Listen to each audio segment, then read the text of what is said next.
하나님의 말씀 다니엘서 6장 1절에서 15절 봉독하도록 하겠습니다. 다리오가 자기의 뜻대로 고관 120명을 세워 전국을 통치하게 하고 또 그들 위에 총리 셋을 두었으니 다니엘이 그 중에 하나이라. 이는 고관들로 총리에게 자기의 직무를 보고하게 하여 왕에게 손해가 없게 하려 함이었더라. 다니엘은 마음이 민첩하여 총리들과 고관들 위에 뛰어나므로 왕이 그를 세워 전국을 다스리게 하고자 한지라. 이에 총리들과 고관들이 국사에 대하여 다니엘을 고발할 근거를 찾고자 하였으나 아무 근거 아무 허물도 찾지 못하였으니 이는 그가 충성되어 아무 그릇됨도 없고 아무 허물도 없음이었더라. 그들이 이르되 이 다니엘은 그 하나님의 율법에서 근거를 찾지 못하면 그를 고발할 수 없으리라 하고, 이에 총리들과 고관들이 모여 왕에게 나아가서 그에게 말하되 다리오 왕이여 만수무강하옵소서. 나라의 모든 총리와 지사와 총독과 법관과 간원이 의논하고 왕에게 한 법률을 세우며 한 금령을 정하실 것을 구하나이다. 왕이여 그것은 곧 이제부터 30일 동안에 누구든지 왕 외에 어떤 신에게나 사람에게 무엇을 구하면 사자굴에 던져 넣기로 한 것이니이다. 그런즉 왕이여 원하건대 금령을 세우시고 그 조서에 왕의 도장을 찍어 메대와 바사에 고치지 아니하는 규례를 따라 그것을 다시 고치지 못하게 하옵소서 하매, 이에 다리오 왕이 조서에 왕의 도장을 찍어 금령을 내니라. 다니엘이 이 조서에 왕의 도장이 찍힌 것을 알고도 자기 집에 돌아가서는 윗방에 올라가 예루살렘으로 향한 창문을 열고 전에 하던 대로 하루 3번씩 무릎을 꿇고 기도하며 그의 하나님께 감사하였더라. 그 무리들이 모여서 다니엘이 자기 하나님 앞에 기도하며 간구하는 것을 발견하고, 이에 그들이 나아가서 왕의 금령에 관하여 왕께 아뢰되 왕이여 왕이 이미 금령에 왕의 도장을 찍어서 이제부터 30일 동안에는 누구든지 왕 외에 어떤 신에게나 사람에게 구하면 사자굴에 던져 넣기로 하지 아니하였나이까 하니, 왕이 대답하여 이르되 이 일이 확실하니 메대와 바사에 고치지 못하는 규례니라 하는지라. 그들이 왕 앞에서 말하여 이르되 왕이여 사로잡혀온 유다 자손 중에서 다니엘이 왕과 왕의 도장이 찍힌 금령을 존중하지 아니하고 하루 3번씩 기도하나이다 하니, 왕이 이 말을 듣고 그로 말미암아 심히 근심하여 다니엘을 구원하려고 마음을 쓰며 그를 건져내려고 힘을 다하다가 해가 질 때에 이르렀더라. 그 무리들이 또 모여 왕에게로 나와서 왕께 말하되 왕이여 메대와 바사의 규례를 아시거니와 왕께서 세우신 금령과 법도는 고치지 못할 것이니이다 하니.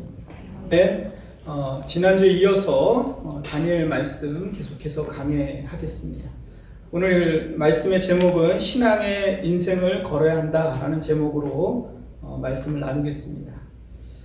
여러분, 예수님을 믿고 우리가 가장 먼저 회복된 게 무엇입니까? 여러분 한 사람 한 사람이 영이 회복되고 하나님과의 관계가 회복됐잖아요. 그러니까 여러분 한 사람 한 사람이 늘 생각해야 되는 것은 뭐냐면 나는 따라합시다. 하나님의 걸작품이다. 하나님의 명품이에요. 명품. 그러니까 명품은 여러 개가 있는 게 아니라 장인에 의해서 하나 만드는 거잖아요. 여러분 한 사람 한 사람의 인생이 명품이라는 것은 내 인생이 정말 내 스스로가 명품적인 삶을 살도록 하셔야 됩니다. 명품이 되기 위해서는요, 먹는 거, 하는 거, 삶 다 달라져야 되는 거죠. 여러분, 정말 그 귀족들은 먹는 게 가난한 사람과 같을까요? 지금 뭐 부와 가난을 비교하는 게 아니고요, 다르겠죠. 말하는 태도나 삶이나 교육이나 모든 게 다르겠죠. 마찬가지로 여러분이 여러분의 삶의 모든 것들, 하는 행동, 태도, 여러분이 나오는 언어, 모든 것이 달라져야 된다고 저는 생각을 합니다. 여러분 삶이 명품으로서의 삶을 가치 있게 살아가시기 바랍니다. 왜 이런 얘기를 하냐면요, 오늘 말씀에 여러분이 이런 도전을 받으셨으면 좋겠습니다. 내가 누구인가? 내가 어떠한 존재인가? 다시 회복되어지면서 여러분의 인생 자체를, 하나밖에 없는 인생 자체를 존귀하게, 고귀하게, 명품으로서 남은 인생을 살아가길 바라는 마음에서 드리는 말씀입니다. 그러면 지난주에 우리가 엄청난 대제국 바벨론이 한순간에 하루아침에 멸망하는 것을 우리는 지켜보았습니다. 아무도 예상하지 못했습니다. 그렇게 되리라고는. 마찬가지로 종말의 때, 마지막 때에도 바벨론과 같다고 했어요. 그 생각을 하면서 우리의 신앙을 점검해 보셔야 됩니다. 이 세상에 있는 모든 것들은 영원한 게 없어요. 부나 명예나 권력이 하루아침에 사라질 날이 온다는 거예요. 그렇기 때문에 겉으로 볼 때 아무리 화려해 보이고 아무리 근사해 보여도요, 여러분, 이 세상에 있는 것들은 영원하지 않아요. 대제국도 사라지고 역사는 바뀌고 왕권도 바뀝니다, 여러분. 영원한 권력이라는 것은 없잖아요. 근데 여러분 생각해 보십시오. 하나님에게 있어서 여러분 천년이, 우리에게 있어서 천년은 하나님에게 있어서 뭐예요? 하룻밤의 찰나에 불과한 거예요. 하룻밤의 찰나가 우리에게 있어서 천년이라면 하나님은 얼마나 무궁하시고 영원하십니까? 그 하나님, 영존하시는 하나님, 영원하신 하나님, 그 하나님만이 변함이 없으신 거예요. 그 하나님을 의지하는 자가 여러분 얼마나 복된지를 아시겠습니까? 저와 여러분이 오늘 아침에 어떠한 생각을 가지고 아침에 깨어났는지 모르겠지만 우울하십니까? 혹시 축 처져요? 오늘 말씀을 듣고 힘을 내십시오, 여러분. 여러분 누구냐? 하나님이 여러분 아버지세요. 아멘. 온 우주 만물을 만드신 하나님, 영존하신 하나님이 내 아버지다. 그 사실이 어떻게 여러분을 회복시킵니까? 그 하나님이 여러분을 양자 삼으셨어요. 그렇기 때문에 하나님의 모든 좋은 것을 여러분에게 나눠주시기를 아까워하지 않아요. 내 아들 독생자 예수 그리스도를 너희에게 주셨는데 내가 너희에게 아낄 것이 무엇이냐라고 하나님이 말씀하시는 거예요. 아시겠습니까? 오늘 그런데 다니엘서 5장 31절 지난주에 말씀을 다시 한번 보시기 바랍니다. 그날 밤에 갈대아 왕 벨사살이 죽임을 당하였고 메대 사람 다리오가 나라를 얻었는데 그때 다리오는 62세였더라. 영존하시는 하나님 앞에서 인간은 한낱 여러분 하루살이만도 못하다고요. 모르는 거예요. 벨사살이 뭐라고요? 하루아침에 멸망했다, 성경은 기록하는 거예요. 그리고 다리오가 나라를 얻었다. 벨사살이 어떻게 멸망했습니까? 교만했죠. 하늘을 찌를 듯이 교만했어요. 그래서 겁도 없이 성전에 쓰이는 집기를 가져다가 술잔으로 썼어요. 1000명의 VIP를 초청해놓고. 네? 그러니까 세상 사람들의 특징은 뭐예요? 여기서 알 수 있듯이 두려움이 없어요. 하나님에 대해서 무서워하는 마음이 없어요. 여러분 생각해 보세요. 아니 어떻게 저 사람은 저렇게 담대할 수가 있는가? 그 담대함이 뭐죠? 멸망으로 가는 담대함이에요. 부러워할 게 아니에요, 여러분. 하나님을 믿는 사람들의 특징은 뭐냐 하면 두려움을 가져요. 하나님 앞에서. 내가 이렇게 해도 될까? 내가 이렇게 해도 하나님이 용서하실까? 늘 두려움이 있다고요, 여러분. 그 두려움이 여러분을 지켜준다고요. 아시겠습니까? 기억하셔야 됩니다. 그래서 벨사살이 그날 어떻게 됩니까? 그냥 하루아침에 떠오르는 태양을 보지 못하게 된 거예요. 그 다리오가 나라를 얻었다. 근데 이 메데 바사라는 나라, 그 당시에 이 바사가 뭐죠? 페르시아 제국이거든요. 그러니까 바사라는 나라는 조그만 나라였어요. 메데가 더 컸죠. 근데 이 바사가 치고 올라온 거예요. 그때 왕이 누구냐? 바로 고레스 왕이에요. 역사 속에 보면, 고대 문헌에 보면 고레스 왕인데 여기 성경에 누구라고 돼 있어요? 다리오라고 돼 있어요. 어떻게 된 건가? 고레스 왕이 바사 제국에서부터 시작해서 메데를 통일해 버립니다. 근데 고레스는요, 야심이 커요. 전 세계를 통일하고 싶은 마음이 있었어요. 그래서 그는 메데를 정복하고 난 다음에 메데를 흡수했지만 메데와 연합해서 그가 이제 치고 올라가기 시작하는 거예요. 그래서 그가 이제 고레스가 이제 치고 올라가면서 어디까지 가냐면 이제 리비아, 굉장히 강국이죠. 리비아는 부가 그 당시에 최고의 부를 자랑했던 나라죠. 그래서 리비아를 점령하자 경제력을 뒤에 얻고 이제 중앙아시아, 메소포타미아 일대뿐만 아니라 그 지역 중앙아시아, 메소포타미아 일대뿐만 아니라 아프리카까지 점령을 해버리는 거예요. 그래서 이 고레스 왕이 점령한 나라를 보면 인도에서부터 메소포타미아 지역 전 지역, 중동 지역, 소아시아 지역서부터 해서 이집트, 아프리카까지 점령했으니까 여러분 그야말로 전 세계를 다 점령한 거예요. 그 당시에 엄청나죠.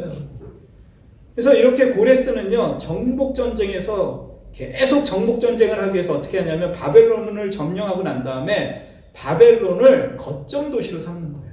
중심으로, 그 중앙으로 삼고 거기를 임시 정부를 수립하고 거기에다가 자기의 삼촌인 다리오를 앉히는 거예요. 분봉왕으로. 그래서 다리오를 그곳에 통치자로 앉혀놓고 자기는 뭐예요? 정복 전쟁에 나가는 거예요. 아직 못 다 이루고 세계를 제패하는 곳. 그래서 고레스가 성경에 나오죠. 등장을 하죠. 그래서 고레스가 나가고 여기 다리오가 이제 바벨론에서 통치를 하는 것입니다. 그리고 이 다리오가 실제 인물입니다. 그래서 그가 62세다. 60대예요, 60대. 그 고레스는 젊어요. 삼촌이라 그러니까 고레스는 젊은 왕이죠. 그래서 그 다리오가 60대에 이제 나라를 잡고 그 다음에 120도로 나누는 거예요. 이 바벨론을 120도로 나눈 다음에 120도에 120명의 총리를 둡니다. 120명의 총리를 관리하게 하고 그때에 그 120명의 총리를 관리하는 사람을 또 3사람을 세워요. 그 3사람을 세우고 그 3사람 중에 다니엘을 또 으뜸으로 세우는 거예요. 여러분 놀랍지 않습니까? 이런 일이 어떻게 가능합니까, 여러분? 페르시아가 하루아침에 전 세계를 제패하면서 일어났단 말이에요. 일어나니까 이 시스템이 제대로 갖춰지지 않았죠. 그러니까 전국을 통일하고 다스리기 위해서는요, 인재들을 등용했다고요. 탁월한 인재들을. 그리고 120명의 그런 인재들을 통해서 도시를 다스리게 했는데, 그 중에 3명, 그 중에 다니엘을 발탁을 했다는 것은 여러분, 이것은 하나님의 섭리예요. 단지 다니엘이 똑똑하고 머리가 좋아서 그랬을까요? 그렇지 않습니다, 여러분. 여러분, 3절 말씀 한번 보겠습니다. 6장 3절 말씀. 다니엘은 마음이 민첩하여 총리들과 고관들 위에 뛰어남으로 왕이 그를 전국을 다스리게 하고자 한지라. 마음이 민첩했다 그래요. 이 마음이 민첩했다는 얘기는 뭐냐면 성령이 충만했다는 얘기예요. 여러분, 다니엘의 그 지혜, 다니엘의 그 명철, 다니엘의 그 놀라운 총명함은 성령의 충만함에서 온 거예요. 여러분, 단지 똑똑하다고 출세하는 게 아니에요, 여러분. 여러분, 명문대 갔다고 똑똑하다고 해서 하나님께서 놀랍게 쓰십니까? 그렇지 않아요, 여러분. 세상에 똑똑한 사람은 넘쳐납니다, 여러분. 여기 이거는 기적에 가까워요. 여러분 생각해 보세요. 인간적인 눈으로 봤을 때 이건 불가능에 가까운 거예요. 왜? 다니엘의 나이가 그때 몇이라고요? 82세예요. 지난주 설교 잘 들어보면 대답하잖아요. 82세. 고령이라고요. 그리고 그는 그 지난 정권의 총리로 있었던 사람이라고요. 50년간 지난 정권에서 그 모든 왕들을 섬겼던 사람이에요. 적군의 수장이었다고요. 그를 갖다가 다 늙은 노인을 등용을 한 거예요. 그 다리오는요, 다니엘을 봤을 때 보통 사람이 아니라는 걸 알았어요. 다니엘의 그 눈빛, 부리부리한 눈빛, 그에게서 뿜어져 나오는 영성, 그거를 본 거예요. 왜? 다니엘이 느부갓네살, 천하를 호령했던 느부갓네살 왕도 무릎 꿇려버리고, 그 벨사살 왕의 마지막 최후도 예언하고, 그가 그 1000명의 VIP 앞에서도 당당하게 그가 서 있던 그 모습, 다리오는 그가 평범한 인물이 아니라는 걸 알게 됐어요. 그 마음의 민첩함을 본 거예요. 그래서 그를 3명 중에서도 우두머리로 삼은 거예요. 얼마나 놀랍습니까? 그 당시에 여러분 생각해 보십시오. 그 메데 페르시아 제국에 얼마나 많은 인재가 있겠어요. 그 다리오와 또 고레스와 같이 개국공신들이 있을 거 아니에요? 전쟁에서 잔뼈가 굵고 생사고락을 같이 했던 그 많은 사람들이 있었을 거 아니에요. 기라성 같은 인재들이 줄비했을 거라고요. 근데 그 다 늙은 다니엘을 왜 등용했을까요, 여러분? 하나님의 섭리가 아니고는 설명이 되지 않아요. 여러분, 자녀들을 키웁니다. 여러분, 자녀들이 어떠한 자녀들로 성장하기를 원해요? 지혜로운 자녀들로 성장하기를 원합니다. 뿐만 아니라 성령 충만하기를 원합니다. 하나님이 함께하는 자를 누가 감당하겠습니까? 시편 말씀 한번 보겠습니다. 시편 118편 6절 말씀 같이 한번 외칩시다. 우리 시작. 여호와는 내 편이 되사 나를 돕는 자들 중에 계시니 그러므로 나를 미워하는 자들에게 보응하시는 것을 내가 보리로다. 여호와께 피하는 것이 사람을 신뢰하는 것보다 나으며 여호와께 피하는 것이 고관들을 신뢰하는 것보다 낫도다. 아멘. 이 말씀 붙잡고 가십시오. 여기 뭐라고 얘기합니까? 여호와는 내 편이 되사 나를 돕는 자 중에 계시도다. 사람을 신뢰하는 것보다 나를 미워하는 자를 보응하시는 것을 내가 보리라. 사람을 신뢰하는 것보다 여호와께 피하는 것이 훨씬 낫다. 고관을 신뢰하는 것보다 여호와를 신뢰하는 것이 훨씬 좋다. 이렇게 얘기하는 거예요. 여러분, 다니엘은요, 여호와는 내 편이시다. 이거를 청소년 때부터 붙잡고 살았던 자예요. 그러니 그가 15세 때 왕이 주는 진미를 그 우상에게 바쳤던 음식을 먹지 않은 거예요. 죽을 줄 알면서도. 다니엘의 세 친구들이 사자불에 풀무불에 던져지잖아요. 그거를 알면서도 그들이 뭘 붙잡았을까요? 하나님은 내 편이시다. 하나님이 나의 편이다. 이거를 붙잡고 나아가시기 바랍니다. 아멘. 이게 중요합니다, 여러분. 다니엘은요, 실세가 누구인지 알았다고요. 누가 이 세상의 운명을 붙잡고 있는지, 누가 역사의 주관자인지 알았어요. 그렇기 때문에 1000명의 VIP 앞에서도 벌벌벌 떨지 않았고, 왕권이 바뀌는데도 불구하고 그는 떨지 않았다고요. 왜? 시편의 1편을 그는 아는 거예요. 다윗의 고백을 아는 거라고요. 여호와는 나의 목자시니 내게 부족함이 없으리로다. 뭐라고 얘기합니까? 하나님께 심겨진 나무, 시냇가에 심겨진 나무는 시절을 쫓아 가시를 맺는다. 지금 뭐예요? 다니엘은요, 하나님 앞에 심겨진 뿌리를 내린 나무예요. 그러니까 시절을 쫓아, 계절은 바뀐다고요. 왕조는 바뀌고 나라는 바뀌고 바벨론이 일어났다 페르시아가 되고 막 그런 시절을 쫓아 나라는 바뀌고 계절은 바뀌어도 봄, 여름, 가을이 바뀌어도 다니엘은 청청한 거예요. 믿습니까? 아멘. 이게 어디서부터 왔느냐? 다니엘의 영성은 하나님과의 교제에서 온 거예요. 성령의 충만한 데서 온 겁니다, 여러분.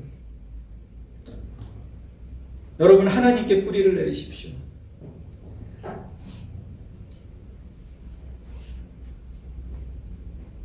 (4절) 말씀을 한번 보시겠습니다. 4절 말씀 한번 보세요.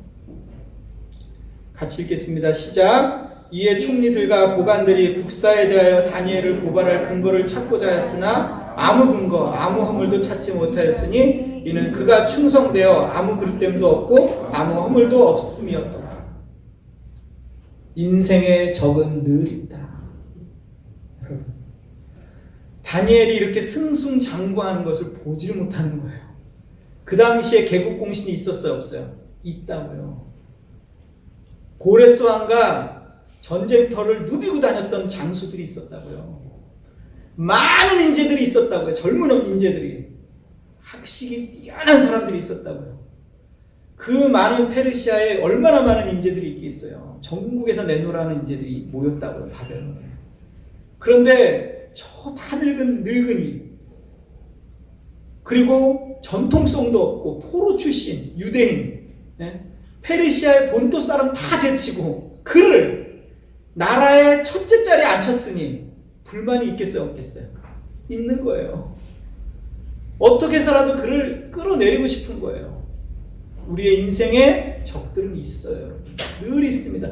여러분을 끌어내리고 싶은 사람이 늘 있다는 사실을 기억하셔야 돼요. 1차적으로 사탄이, 어둠의 영이 여러분이 하나님의 걸작품이 되는 것에 대해서 매우 유감인 거예요.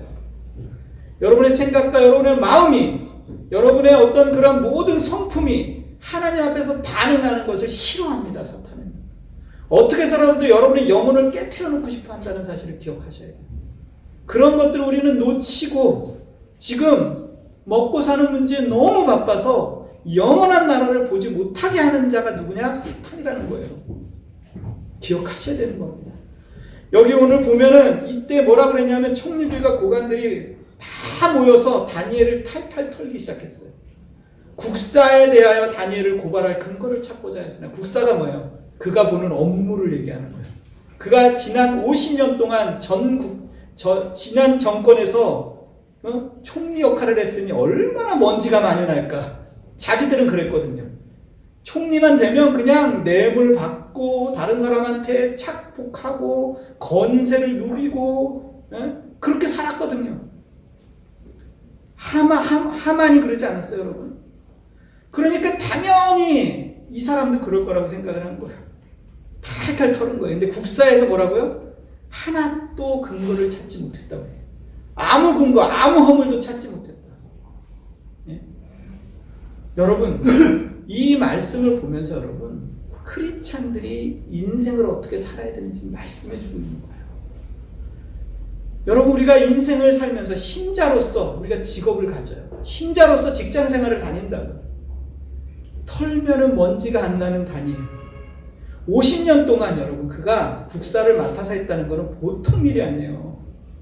근데 털었는데 먼지 하나 안 나오는 거예요. 보통 사람이 아닌 거예요. 이는 그가 충성되어 아무 그릇됨도 없고 아무 허물도 없다. 여러분, 신자들은 오늘날 크리스찬들은 털면요 먼지만 나오겠습니다. 쓰레기통이 되면 쓰레기가 나오는 쓰레기. 악취가 나죠. 돈 문제, 여자 문제, 음란한 문제, 그 안에서 속이고 빼앗고. 여러분, 신자라는 이름으로 얼마나 많이 우리가 세상 사람들에게 덕을 끼치지 못하고 있습니까, 사실.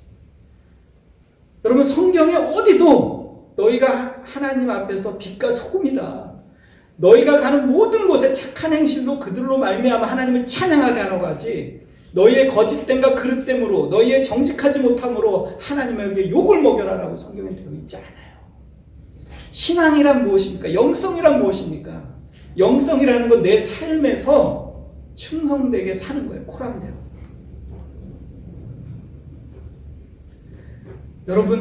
여러분의 인생이 그렇게 되길 바랍니다. 저 사람 정말 믿을 만하다. 저 사람에게 일을 맡겨도 되겠다. 사장이 안 보면 딴짓하고, 사장이 보면 일을 하고, 다른 사람이 보면 열심히 하고, 안 보면 안 하고. 우리 그렇게 하지 말라고 성경이 됩니다. 교회 일도 마찬가지잖아요. 사람이 보나 안 보나 하나님 앞에서 코람데오 하는 거예요. 코람데오. 하나님 앞에서. 하나님을 두려워함으로 내가 설거지를 하는 거예요. 하나님을 두려워함으로 내가 걸레질을 하는 거예요. 하나님을 두려워함으로 이웃에게 내가 선을 베푸는 거예요. 이게 바로 다니엘의 영성이에요. 다니엘은요, 일만 잘한 게 아니라, 국사만 잘한 게 아니라 그의 삶에서 그릇됨을 찾아볼 수 없었던 거예요. 그러니까 어떻게 했다고요, 그가? 그러니까 5절에 한번 보세요. 5절 말씀. 이렇게 얘기합니다. 그들이 이르되 이 다니엘은 그 하나님의 율법에서 근거를 찾지 못하면 그를 고발할 수 없으리라. 그들이 찾다 못 찾으니까 어떻게 해요? 다니엘의 약점을 하나 딱 잡았는데 그게 뭐예요? 신앙에서, 율법이라는 게 뭐예요? 신앙에서 근거를 찾지 못하면 안 되겠다. 그가 하루에 3번씩 하나님을 향해서 기도하는 자라는 걸 아는 거예요. 그가 하나님 앞에 50평생 아니면 80평생 하나님 앞에 충성스러운 사람이라는 걸 알았던 거예요. 그거를 빌미로 잡으려고 하는 거예요. 교활하죠. 여러분에게 이러한 일이 일어나겠습니까? 아, 저 사람을 넘기려면 신앙밖에 없구나. 여러분, 그러한 놀라운 다니엘의 축복의 근거는 여기에 있었던 거예요. 아마 지금 하늘나라에서, 우리가 나중에 갈 그 하늘나라에서 다니엘은요, 이 땅에서뿐만 아니라 별처럼 빛날 겁니다. 여러분 기억하시기 바랍니다. 여기 다니엘이, 이 교활한 이 사람들이 다니엘을 무너뜨리기 위해서 신앙을 건드리는 거예요. 그래서 왕을 꼬십니다. 30일 동안 왕에게만 절을 하게 하십시오. 왕에게만 기도하게 하십시오. 왕이 아닌 다른 신에게 기도하고 절하면 사자굴에 던져놓는 금령을 내려 조서를 찍고 도장을 찍어서 왕도 병개할 수 없도록 해달라고 요청을 합니다. 이때 이들이 뭐라고 얘기하나 보십시오. 7절 8절에 보면 나라의 모든 총리와 지사와 총독과 법관과 간원이 의논하고 다니엘 하나님 이렇게 얘기합니다. 왕회가 한 법률을 세우며 한 금령을 정하실 것을 구하나이다. 왕이여 그것은 곧 이제부터 30일 동안에 누구든지 왕 외에 어떤 신에게나 사람에게 무엇을 구하면 사자굴에 던져 넣기로 한 것입니다. 여기 나라의 모든 총리, 지사, 총독, 법관, 간원, 여러분 모든 것을 다 동원해서 다니엘 하나 무너뜨리자고 다 달려든 거예요. 여러분 법관, 예? 법관들이라고요. 법관들, 고관들, 지사들, 총리들 다 모은 거예요. 여러분 다니엘 하나 무너뜨려 탈탈 털은 거예요. 공청회를 했는데 나오는 게 없는 거예요. 여러분 여러분에게 만약에 벌떼처럼 무너뜨리려고 주변 사람이 이렇게 달려들면 어떡하겠어요?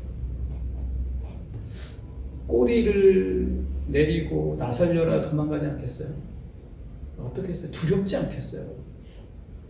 근데 다니엘에게 뭐가 있었다고요? 여호와는 내 편이시라. 다니엘에게 있어서는요 코람데오 신앙이 있어요. 하나님이 나의 통치자시고 온 우주의 주인은 하나님이다. 하나님이 역사를 움직이시고 왕을 세우기도 하고 낮추기도 하시고 살리기도 하시고 죽일 수 있는 분이 하나님이다라는 사실을 그가 15세 때부터 잊지 않았다고요. 여러분 기억하시기 바랍니다. 30일 동안 이 법령을 내린 거예요. 근데 왕이 설마 이것이 다니엘을 죽이기 위한 법령인 건 몰랐던 거예요. 교활하게 속인 거죠. 그 당시에 왕권을 강화시켜야 될 명분이 있었던 거예요. 왜냐하면 지금 가독이라고요. 그렇기 때문에 왕권을 강화시키기 위해서 왕은 그 금령을 내린 거예요. 그런데 그것이 다니엘을 겨냥한 건지 누가 알았겠습니까? 여러분 주변에 여러분을 어렵게 하는 자들이 있습니까? 여러분 적은 늘 있습니다. 두려워하지 마십시오. 용기를 내시기 바랍니다. 거기에 실망하지 마십시오. 여러분을 강하게 만드는 하나님의 섭리가 있다는 사실을 기억하십시오. 여러분을 사용하기 위한 하나님의 뜻이 있는 거예요. 그런데 그 말씀을 한번 보십시오. 다니엘이 이 조세의 왕의 도장이 찍힌 것을 알고도 자기 집에 돌아가서 윗방에 올라가 예루살렘으로 향한 창문을 열고 전에 하던 대로 하루 3번씩 무릎을 꿇고 기도하며 그의 하나님께 감사하였더라.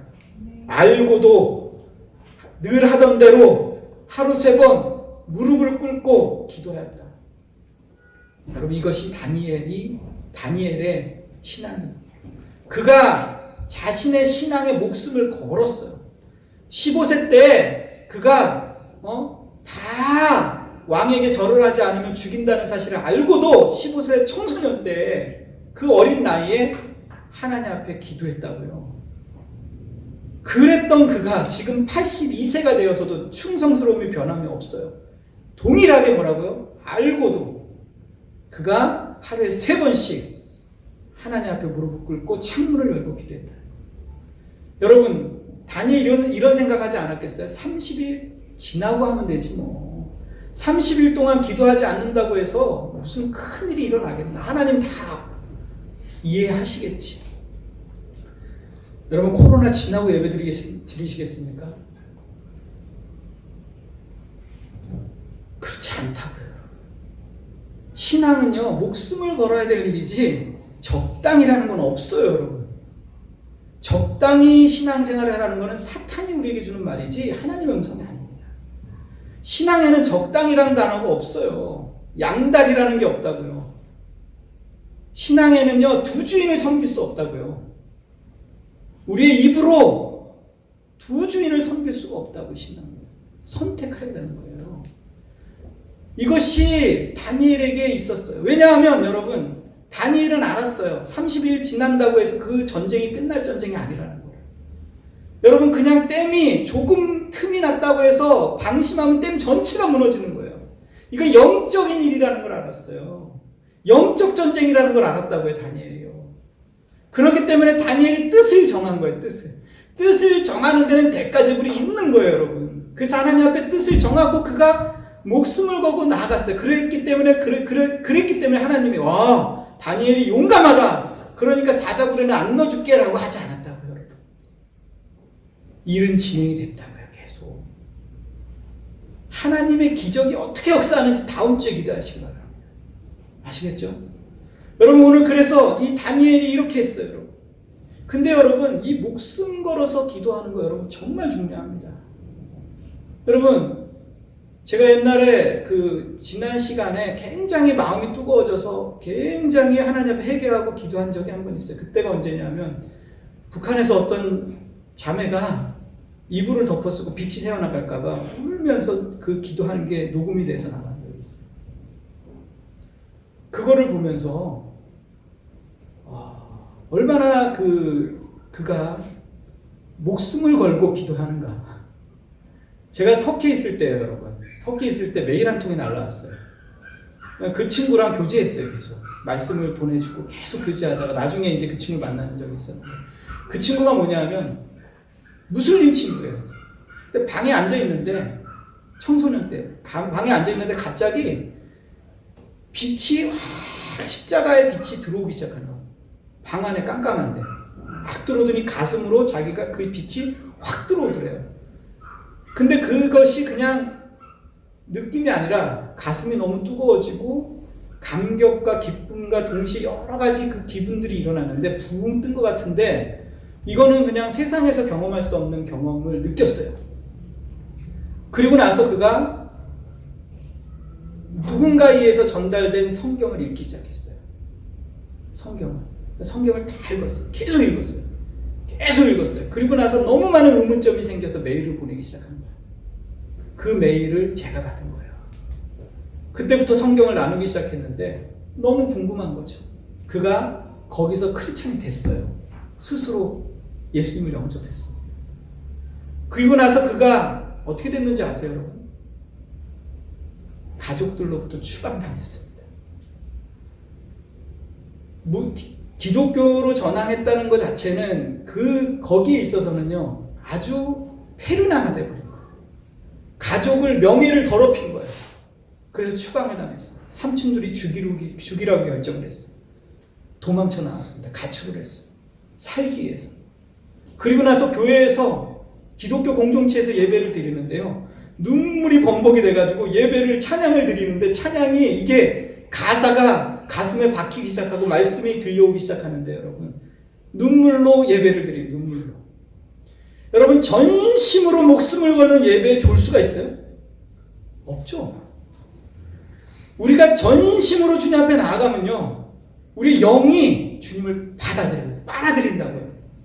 하나님이 나를 지성소로 삼는다, 거처로 삼는다. 하나님이 나의 영을 통치한다고요, 여러분. 하나님의 영이 다스리는 자를 누가 감히 건들겠어요? 다니엘에게 영성, 축복, 하나님의 역사, 부럽죠. 그 모든 것을 위해서 다니엘이 뭐 했다고? 하나님과 교제했다고요. 80평생. 이게 다니엘의 힘이었어요. 하나님 우리에게 축복하기를 원해요. 똥바가지에다가 국을 풀 수는 없잖아요, 여러분.